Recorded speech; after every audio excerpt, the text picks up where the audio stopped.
Right, muri Zimbabwe ndofunga sekuona kwamaita zvikuitika panapa pana zvinhu zvakawanda zvikuitika panapa ende hakuna musha usina respect. Right now pasvika chief Seke wabvumira kuti panzvimbo ino panga pachiitwa zvese zvikuitika zvinezvi. Sachakuratidzai mavideos ekwa chief wobva mamaona. Asi before ndakuratidzai muri Zimbabwe ndine zviremba zviri panapa, ndana madzibaba vari panapa vari panzvimbo ino nda kunditaure nawo munzwe kuti ndanani ende wabva nepapi because musangano wananzwa kuti une nzvimbo dzakasiyana siyana dzasangana pana makadi muchiremba tiripedu makadiyo awa isusu tinofara mungaudzawo muri Zimbabwe kuti wandi kutaura naye ndiani? Muri kutaura naGilbert baba Gidza. Atisati tiri kuona function iri panapa ende semuri Zimbabwe asi ndine mukuru wangu anonzi Madzibaba Owen vamuri kuona vane helicopter iri apo iyo. Right aiwa helicopter taiona ende tasatambozvionawo isusu semuri Zimbabwe kuti kumasowe kunosvikwa nehelicopter because belief yanga tinayo taifunga kuti kumasowe kunotamburwa kumasowe vanhu vafambi nemota bandikuona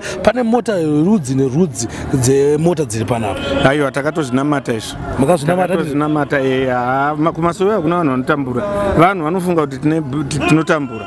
Right. Saka munewo mashoko ere matatu mairi wamungaudzawo muri yeZimbabwe? Aiwa muri yeZimbabwe musafunga kuti kumasowe tinotambura, tinotova nezvinhu zvedu.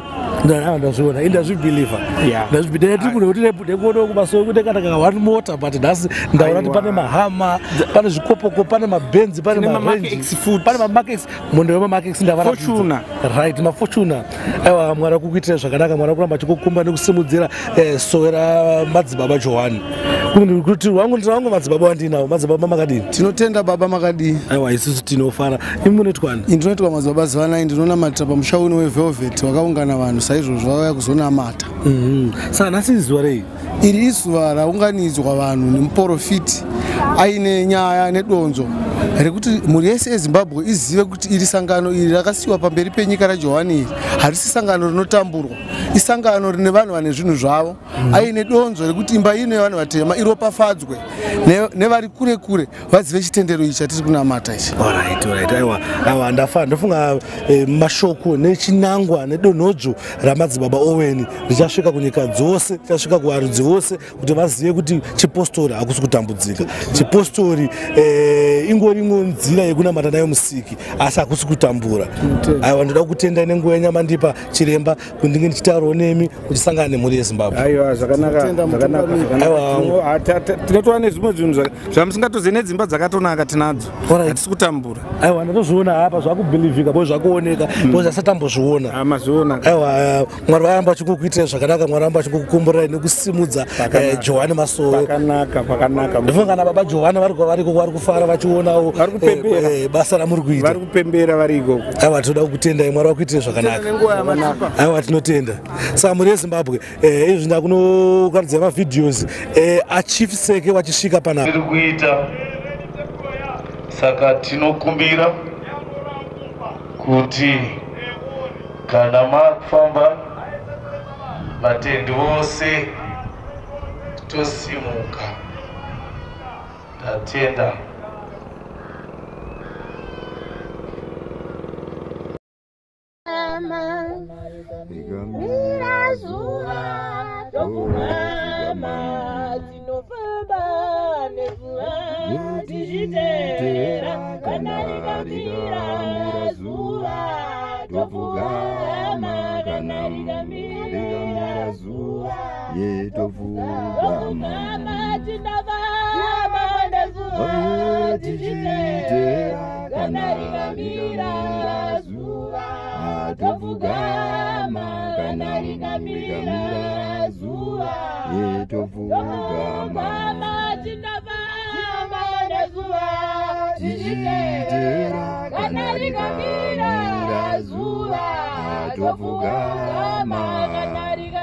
Ikamira zuva topfugama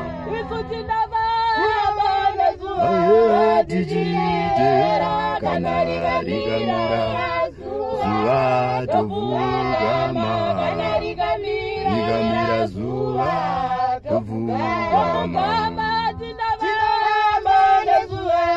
tichitera kana rigamira zuva tovugama rigamira zuva tovugama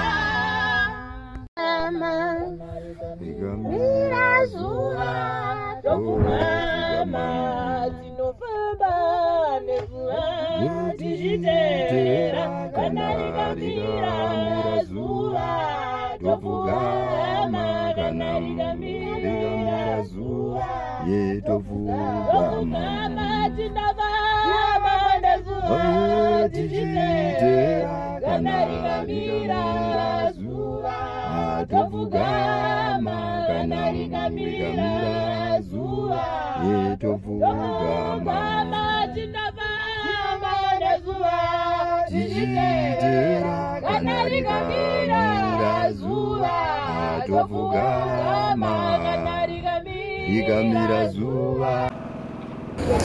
Right, Murezi Baba kutendai ndifunga maona video rino. Don't forget to subscribe Zim Reality ITV so that anytime but no upload something brand new munowa notification osvika kwamuri. Uyezve guys kachingeti first time kusvika pana subscriber chidonozvo ndiyo usabve pana subscriber. Thank you.